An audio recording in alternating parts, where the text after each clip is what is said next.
Global warming affects all spheres of the Earth in different amounts. Some, like the lithosphere, are barely affected, while others, like the cryosphere and the atmosphere, are very heavily affected. The hydrosphere and the biosphere are less affected than the atmosphere and the cryosphere, but significant changes in the hydrosphere and biosphere still pose very dangerous threats to humanity. When people talk about the effects of global warming, acidification of the hydrosphere is rarely mentioned. However, it is still very real and could have very negative implications.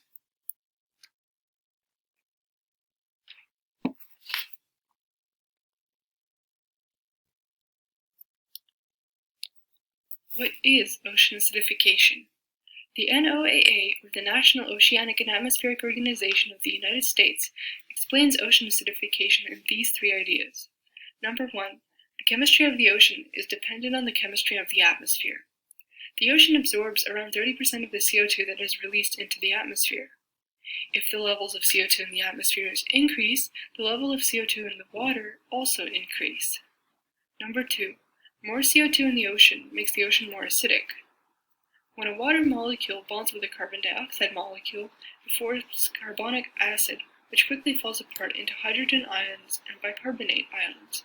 This process increases the concentration of hydrogen atoms in the water, which increases its acidity. In fact, since the beginning of the Industrial Revolution, the average pH level of seawater dropped by 0.1, which is a 30% increase. Number three, changes in ocean acidity impact marine organisms with calcium carbonate shells. As ocean acidification increases, there's less calcium available for marine organisms to create and maintain their shells with. For example, the shells of oysters, clams, corals, lobsters, sea urchins, crabs, and microscopic organisms are all affected.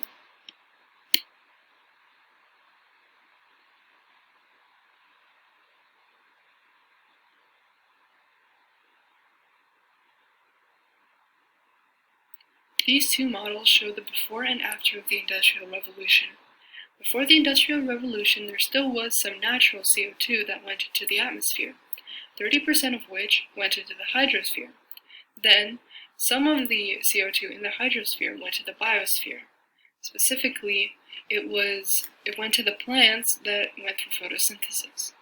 After the Industrial Revolution, humans began burning fossil fuels, which caused much more CO2 to enter the atmosphere. 30% of this CO2 was absorbed by the ocean. Because of this, the ocean became more acidic, and also more CO2 was absorbed by the biosphere.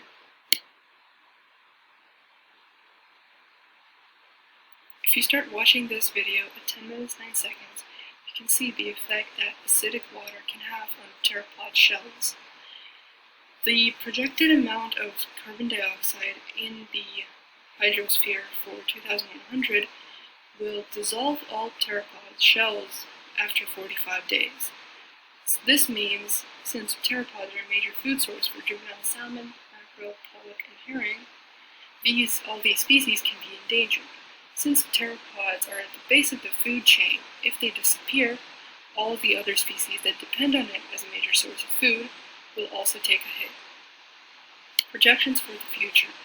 According to the NOAA, estimates of future carbon dioxide levels based on business as usual emission scenarios indicate that by the end of the century, the surface waters of the ocean could be nearly 150% more acidic, resulting in a pH that the oceans haven't experienced for more than 20 million years. Obviously, this is a very significant change to the hydrosphere, which would also very significantly affect the biosphere. Since more than 2 billion people worldwide rely on food from the ocean as their primary source of protein, all of these people can be left without food.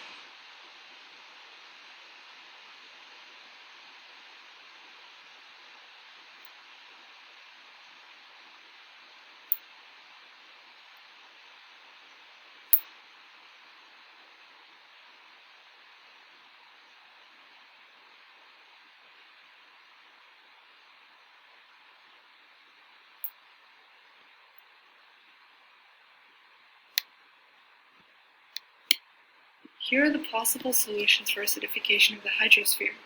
Number one would be to decrease the effects of climate change.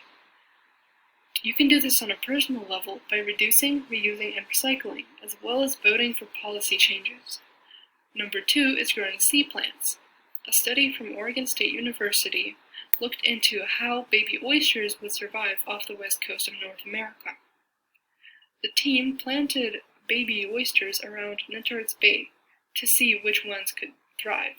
The only ones that survived were the ones that were protected by beds of eelgrass, which went through photosynthesis during the peak of the day and swallowed up the carbon dioxide, giving the oysters a break from the acid and an opportunity for growth. Number 3 is throwing iron, limestone, or olivine into the water.